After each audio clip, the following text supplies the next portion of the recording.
მოგესალმებით, ტელეკომპანია ბორჯომის ეთერშია გადაცემა კვირის ქრონიკა.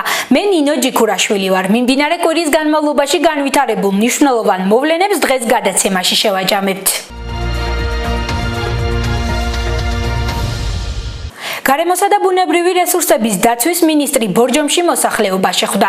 გიგლა აგულაშვილმა მათი პრობლემები მოისმინა. საუბრის მთავარი თემა ხე-ტყისა და წიაღის მოპოვებასთან დაკავშირებული რეგულაციები, ტყე-კაფებამდე მისასვლელი გზების მოწყობა, რეაბილიტაცია და სოციალურ ჭრებთან დაკავშირებული პროცედურების უფრო მეტად გამარტივება იყო. მხარეებმა გარემოს დაცვის სფეროში არსებული პრობლემები და მათი გადაჭრის გზები განიხილეს. შეხვედრას მხარის გუბერნატორი და ადგილობრივი თვითმმართველობის წარმომადგენლები ესწრებოდნენ. გიგლა აგულაშვილი მსგავსი ტიპის შეხვედრებს საქართველოს სხვადასხვა რეგიონებში გეგმავს. ძალიან მნიშვნელოვანია უშუალოდ იმ ადამიანებისგან პრობლემების მოსმენა, რომლებიც ყოველდღიურად ეხებიან მას. ჩვენ რამდენიმე საკითხზე უკვე შევთანხმდით, დაუშვათ როგორ უნდა გადავჭრათ ეს პრობლემები, ხოლო რამდენიმე ძალიან საინტერესო ხედვა ასევე დავენახეთ მათგან და ასევე მოვნიშნეთ რა ცვლილებები იქნება საჭირო. მათ შორის ზოგიერთი საკანონმდებლო ან კანონქვემდებარე აქტის თვალსაზრისით და მენეჯმენტის გაუმჯობესების თვალსაზრისითაც. ბატონი მინისტრი დაგვიდა ყველაფერს რაც ჩვენ ვთხოვეთ, რომ რაც რა პრობლემას აწუხებს ბორჯომის რაიონს, კერძოდ შეშის გამოყენებასთან დაკავშირებით და დაგვიდა რომ ამ პრობლემებს აღმოჩნდა და დაგვეხმარება. ბორჯომში სოფლის მხარდაჭერის პროგრამის პრიორიტეტების გამოსავლენად შეხვედრები დასრულდა. რა სახის ინფრასტრუქტურა მოწესრიგდება 2016 წელს მუნიციპალიტეტის სოფლებში უკვე ცნობილია. პროგრამის ფარგლებში ბორჯომისათვის ცენტრალური ბიუჯეტიდან 480,000 ლარი გამოიყო. მუნიციპალიტეტის პირველმა პირებმა შეხვედრები ბორჯომის 30 სოფელსა და სამდაბაში უკვე დაასრულეს. 33 დასახლებულ პუნქტში შეხვედრა სოფლის მხარდაჭერის პროგრამის პრიორიტეტების გამოსავლენად გაიმართა. სოფლებში განსახორციელებელი ინფრასტრუქტურული პროექტების ჩამონათვალი წელსაც არ შეცვლილა. პრობლემები არც თუ ისე განსხვავებულია სხვა წლებთან და ზოგადად საქართველოს მასშტაბით არსებული პრობლემებთან დაკავშირებით სოფლებში რაც არსებობს, ეს არის ძირითადად წყალი, გზა, რიტუალების სახლი და სასაფლაოს შემოღობა, ასე შემდეგ. ძირითადად ჩვენი მხრივაც მოსახლეობას მიმართულებას ვაძლევთ, რომ ისეთი პროექტები აირჩიონ, რაც დაიწყება და დამთავრდება ან მინიმუმ 2 წელიწადში დამთავრდება, იმიტომ რომ გვაქვს ძალიან ბევრი შემთხვევა პრაქტიკაში, რომ რამოდენიმე წელია, მაგალითად ერთ და იგივე სოფელში სულ ერთ და იგივე პრობლემა იხარჯება ეს თანხა, მაგრამ შედეგი არ არის. არასწორად შერჩეული პრიორიტეტები გადაწყვეტილების მიღების პროცესში მოსახლეობის ნაკლები ჩართულობა. ეს არის ის მთავარი პრობლემები, რომლის გამოც პროგრამის განხორციელებას ხარვეზები ახლავს, ამბობს ანზორ სვანიძე. წელს ბორჯომის მუნიციპალიტეტს გასული წლისგან განსხვავებით 48,000 ლარით მეტი თანხა გამოეყო. პროგრამის ფარგლებში სოფელში არსებული პრობლემები მოსახლეობის გადაწყვეტილების მიხედვით გვარდება. ბორჯომში იუსტიციის სახლის გახსნის ზუსტი თარიღი ამ დრომდე უცნობია. ობიექტის მშენებლობა გასული წლის აგვისტოში დაიწყო და ამ დრომდე მიმდინარეობს. შეფერხებების მიზეზად ცუდი კლიმატური პირობები და მუშახელისთვის დაგვიანებით გაცემული ხელფასები სახელდება. ბორჯომში მშენებარე იუსტიციის სახლში სამუშაოების ძირითადი ნაწილი შესრულებულია. ამ დროისთვის მიმდინარეობს იატაკის დაგება, ეზოს მოპირკეთება და გარე ფასადზე მუშაობა. ახალი ფილიალის გახსნა თავდაპირველად 31 დეკემბერს იყო დაანონსებული. შემდეგ ვადები გადაიწია და თებერვლის ბოლოსთვის დაიგეგმა. ვადები ამჯერადაც შეიცვალა, თანაც გაურკვეველი დროით. გახსნილიც უნდა იყოს ახლა კვირის წინ და გახსნილიყო ახლა ეს და რატო გადაიდო? ზამთრის პირობებში ვერ მოახერხეთ, შიგნის სამუშაოებამ შეგვიშალა იყინებოდა, ვერ წარდებოდა დროულად. სამშენებლო სამუშაოები აგვისტოს ბოლოს დაიწყო და ამ დრომდე გრძელდება. მისი შეფერხების მიზეზად ცუდ კლიმატურ პირობებთან ერთად მუშახელისთვის დაგვიანებით გაცემული ხელფასებით სახელდება. ერთი კვირა დაგვიანდა ხელფასი და ხელფასის დაგვიანება არ არსებობს საერთოდ. უნდა გაცემულიყო 10 რიცხვში, 15 რიცხვში ხელფასი, გავეცით 22 იყო თუ რაღაც. რატო შეიქმნა? რატომ შეიქმნა და ბიუჯეტისგან იყო რაღაც პრობლემები თვითონ. ჩვენი ფინანსური არაფერი ჩვენ. სამშენებლო სამუშაოებს ტენდერში გამარჯვებული კომპანია შეპესე ორნამენტი ასრულებს. მშენებელი კომპანიის წარმომადგენელი ობიექტზე სამუშაოების დასრულებას მარტის ბოლოს ან აპრილის პირველ ნახევარში ვარაუდობს, თუმცა ზუსტი თარიღი მისთვისაც უცნობია. ბორჯომში ცენტრალურ გზაზე არსებული თაღოვანი ღვარსაჩვების დემონტაჟი დასრულდა. აქვე ახალი ნაგებობა აშენდება და მისი გაბარიტები შედარებით დიდი ზომის იქნება. ტენდერში გამარჯვებული კომპანია სამუშაოების დასრულებას სექტემბერში გეგმავს. ამ ადგილზე ახალი თაღოვანი ღვარცაშვები აშენდება და ნაგებობის გაბარიტები შედარებით დიდი ზომისა იქნება. სამშენებლო სამუშაოებს ტენდერში გამარჯვებული კომპანია შპს მამისონი ახორციელებს. 12 მეტრიანი ხიმინჯები უნდა გაკეთდეს, რომელზედაც დაჯდება შემდეგ ეს ბურჯები და ბურჯებიდან უკვე გაკეთდება თაღი.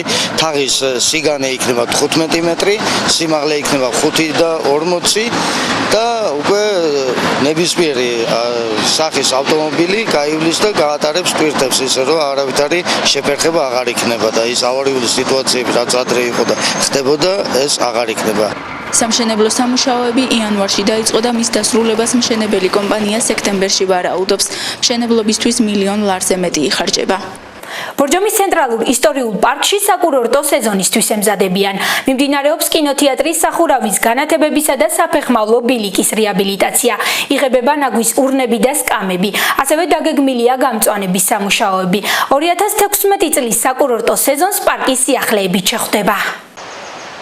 ბორჯომის ცენტრალურ ისტორიულ პარკში ტურისტული სეზონისთვის მზადება დაიწყო. ამ ეტაპზე მიმდინარეობს კინოთეატრის სახურავის განათებებისა და საფეხმავლო ბილიკის რეაბილიტაცია. რამდენიმე დღეში იგეგმება ნაპირსამაგრის სამუშაოების დაწყება. შეიღება ურნები, შეიღებება სკამები, ახალი ფიცრები დაეგება.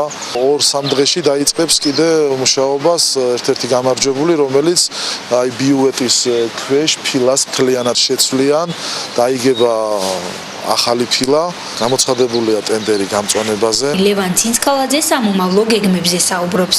მისი განცხადებით 2016 წლის საკურორტო სეზონს პარკი მოწესრიგებული და განახლებული შეხვდება. გახმოვანებას ვგეგმავთ, რომ პარკში იყოს ერთი გახმოვანების სისტემა.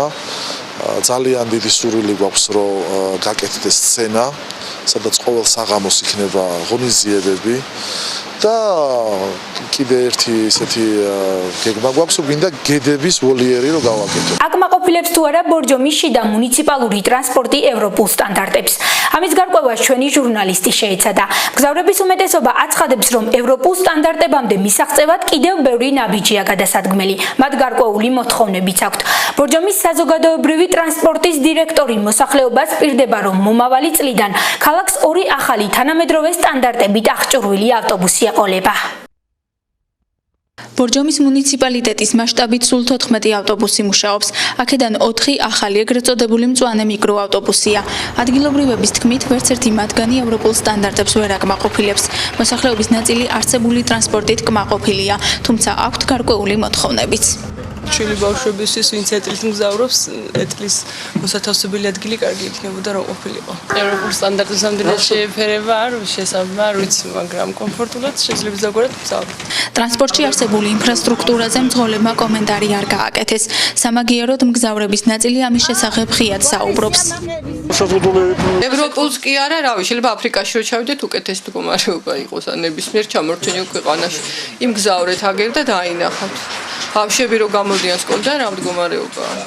და ისედაც მთელი დღის განმავლობაში გადატვირთული საშინლად. დავით ზაალიშვილი გვპირდება, რომ მაქსიმუმ 2017 წლიდან მუნიციპალიტეტს 2 ახალი ტრანსპორტი ეყოლება, რომელიც ევროპულ სტანდარტებს დააკმაყოფილებს.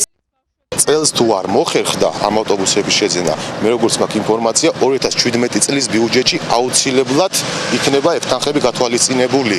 ერთი ავტობუსი საუბარი არის 2 ავტობუსზე. ბორჯომი 25-29 მაისს ჯომარდობაში ევროთასის გათამაშებას უმასპინძლებს. ჩიტახევში მდინარე მტკვარზე 12 ქვეყნის წარმომადგენლებით დაკომპლექტებული გუნდები დაეშვებიან. გათვალისწინებულია ფულადი საპრიზო ფონდი. ტურნირის მხარდამჭერები არიან საქართველოს სპორტისა და ახალგაზრდობის საქმეთა სამინისტრო და ბორჯომის მუნიციპალიტეტის გამგეობა. ჯომარდობაში ევროთასის გათამაშება საქართველოში პირველად ტარდება. 12 ქვეყანა არ ნიშნავს 12 გუნდს, ეს ნიშნავს, რომ მინიმუმ 30 გუნდი მიიღებს მონაწილეობას ამ შეჯიბრში. უნდა განხორციელდეს ხიდის მშენებლობა, რომელიც ასეთ ინფრასტრუქტურას შეაერთებს, ანუ მარცხენა და მარჯვენა სანაპიროს ერთმანეთთან შეაერთებს, რაც უკვე რეალურად მოგცემს იმის საშუალებას, რომ შეჯიბრი ჩატარდეს მაღალ დონეზე. თვლი რომ ამ ეტაპზე ბორჯომი და კონკრეტულად ჩიტახევი ყველაზე მეტად შეესაბამება იმ სტანდარტებს, რომელიც საჭირო არის ევროპული საერთაშორისო ტურნირის ჩასატარებლად.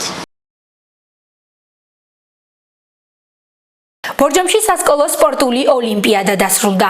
ოლიმპიადა სპორტისა და ახალგაზრდობის საქმეთა სამინისტროს ეგიდით ჩატარდა. მასში ბორჯომის 15 საჯარო სკოლის მოსწავლეები მონაწილეობდნენ. სასკოლო ოლიმპიადაში წარმატებით მოასპარეზეს სპორტსმენები თასებით, მედლებით, სიგელებითა და სპორტული ინვენტარით დაჯილდოვდნენ.